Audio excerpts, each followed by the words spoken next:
नमस्कार।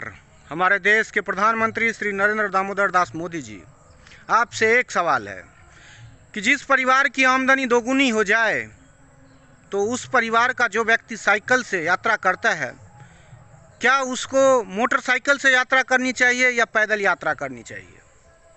ये सवाल मैं इसीलिए आपसे पूछ रहा हूँ क्योंकि आप बार बार हमारे देश की अर्थव्यवस्था का जिक्र करते हैं, जो कि कागज़ों पे दिखता है कि हमारे देश की अर्थव्यवस्था दुनिया की 5वीं अर्थव्यवस्था हो चुकी है।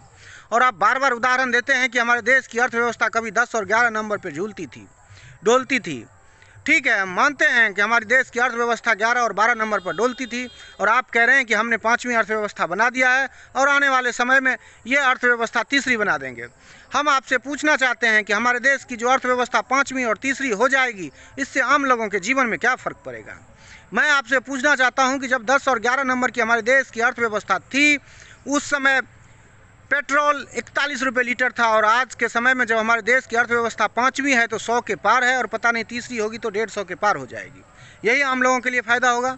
जब हमारे देश की अर्थव्यवस्था डोलती थी, हिलती थी, 10वें और 11वें नंबर की थी, तो हमारे देश में दरभंगा, यानी कि मैं बिहार से हूँ, दरभंगा से लेकर दिल्ली का ट्रेन किराया रिजर्वेशन 365 रुपये का था, और आज 565 रुपये के होने के बावजूद भी सीट नहीं मिलता है। क्या यही हमारे देश की अर्थव्यवस्था बढ़ गई तो इससे फ़ायदा हो गया? जब हमारे देश की अर्थव्यवस्था 10वीं और 11वीं नंबर पे थी, उस समय हमारे देश में आटा 8 से 10 रुपये किलो मिलता था, और आज हमारे देश में आटा 40 रुपये किलो मिल रहा है। जब हमारे देश की अर्थव्यवस्था 10वीं और 11वीं नंबर पर थी, उस समय 1 रुपये की 10 चॉकलेट मिला करती थी, और आज 1 रुपये की 1 चॉकलेट मिला करती है। जब हमारे देश की अर्थव्यवस्था 10 और 11 नंबर की थी, उस समय गैस 400 कुछ रुपये सिलेंडर मिला करता था, और आज 1200 रुपये सिलेंडर मिल रहा है। जब हमारे देश की अर्थव्यवस्था 10वें 11वें नंबर की थी, तो दिल्ली की बात करता हूँ, राजधानी की बात करता हूँ, वहाँ 10 रुपये में छोला भटूरा मिलता था, और आज जब 5वीं अर्थव्यवस्था है ना, तो 40 रुपये की छोला भटूरा मिलता है। वही जब हमारे देश की अर्थव्यवस्था 10वें 11वें नंबर की थी, तो उस समय मौसमी का जूस, अनार का जूस बड़ा गिलास 10 रुपये का मिलता था, और आज वही जूस 60 से 70 रुपये गिलास मिलता है। जब हमारे देश की अर्थव्यवस्था 10वीं और 11वीं नंबर पे था, तो 1500 रुपये तनख्वाह कमाने वाला आदमी भी 1000 रुपये बचा लेता था। लेकिन आज के समय में जब हमारे देश की अर्थव्यवस्था 5वीं अर्थव्यवस्था है, तो 25,000 रुपये तनख्वाह कमाने वाला आदमी 5,000 रुपये ठीक से बचा नहीं पाता है। तो ये एक बात बताइए कि अर्थव्यवस्था 5वीं नंबर पे हो जाएगी, हो गई है, तीसरी पे हो जाएगी, आने वाले समय में दुनिया का नंबर 1 अर्थव्यवस्था हो जाएगी, तो इससे आम लोगों के लिए क्या फ़र्क होगा? क्या उनको बेहतर इलाज मिल पाएगा?